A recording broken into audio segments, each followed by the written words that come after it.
Sir, अपने विद्यालय में 24 दिन आत्मरक्षा प्रशिक्षण हुआ जो सरकार के द्वारा था, इस विषय में सर आप क्या कहना चाहते हैं? सर्वप्रथम तो इस योजना की शुरुआत की जो अभिलाषा जागृत हुई और धरातल पर उसे कार्यान्वित किया गया, इसके लिए विभाग को, सरकार को बहुत बहुत धन्यवाद।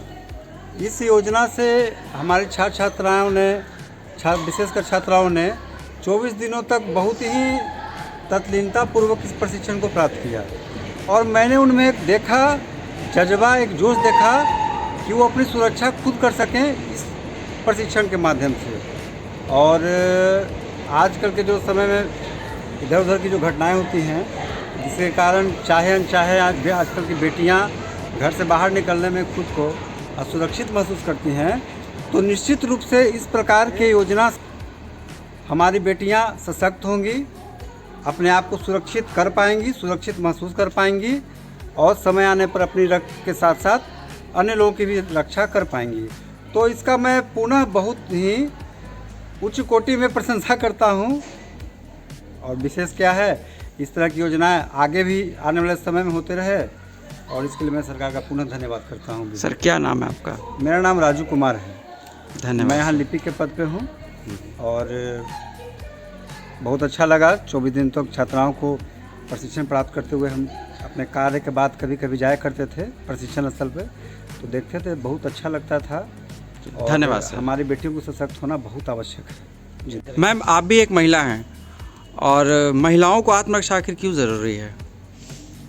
महिलाओं के लिए, लड़कियों के लिए आत्मरक्षा बहुत ज़रूरी है, क्योंकि लड़कियां जो हैं वो सारे काम घर में रह के नहीं कर सकती हैं। पढ़ने के लिए, बाद में नौकरी करने के लिए उनको घर से बाहर निकलना ही पड़ेगा और घर से बाहर जब वो निकलती हैं तो उनको बहुत सारे असामाजिक तत्वों से सामना करना पड़ता है, जिसके लिए उनको कराटे और आत्मरक्षा ये सब की जानकारी होनी चाहिए कि वो कैसे इनसे अपने आप को सुरक्षित कर सकती हैं। क्या नाम है आपका मैम? मेरा नाम श्रुति गोस्वामी है। मैं उच्च विद्यालय नदवा में भूगोल विषय की शिक्षिका हूँ। धन्यवाद मैम। सर, आज हमारे समाज में प्रशासन भी है, कोर्ट भी है, फिर भी बच्चियों को आत्मरक्षा क्यों ज़रूरी है?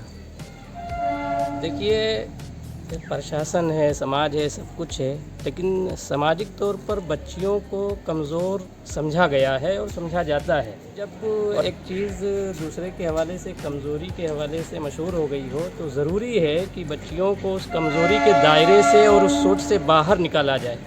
और इस बाहर निकालने की वजह से ही सरकार ने ये प्रोग्राम चलाया है, जिसमें बच्चियां खुद अपनी हिफाजत कर सकें और ऐसी तरबियत से उनकी खुद की भी हिफाजत होगी और मौका पड़ने पर दूसरों की भी हिफाजत कर सकेंगी।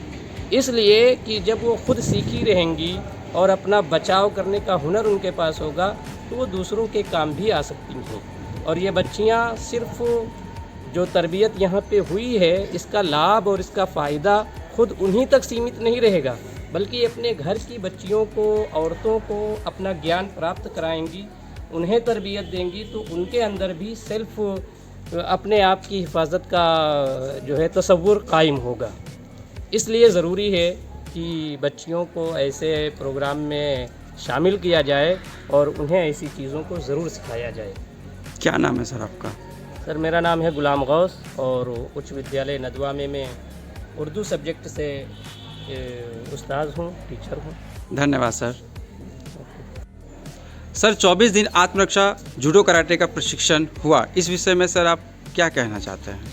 हमारे विद्यालय में जिला कार्यक्रम पदाधिकारी पटना महोदय के आदेश अनुसार रानी लक्ष्मीबाई आत्मरक्षा प्रशिक्षण के तहत 24 दिन तक लगातार जूडो कराटे आदि आत्मरक्षा का प्रशिक्षण हुआ।